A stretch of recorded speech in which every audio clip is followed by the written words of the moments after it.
Patawad po. Panginoon,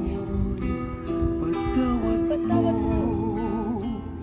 Sa lahat ng Kasalanan namin sa iyo. sa iyo, Kristo. Patawad po. Tawad po, Kristo. Nagsusumamo kami sa iyo.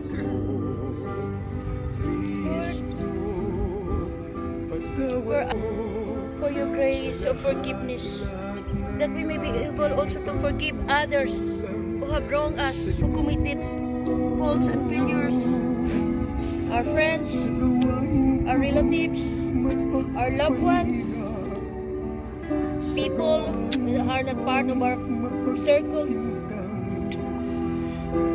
and most of all, Lord God, in our own circles, in our own families, in our cousins, children, parents who have hurt us.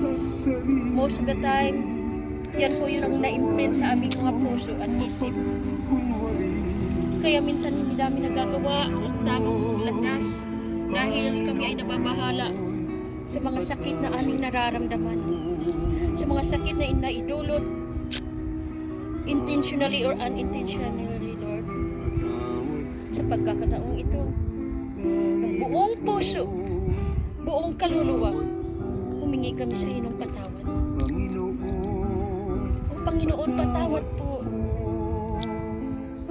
sa lahat ng kasalanan namin nagawa sa iyo, Lord, at sa aming kapwa-tao, sa aming mga kagrupo, sa aming mga katrabaho,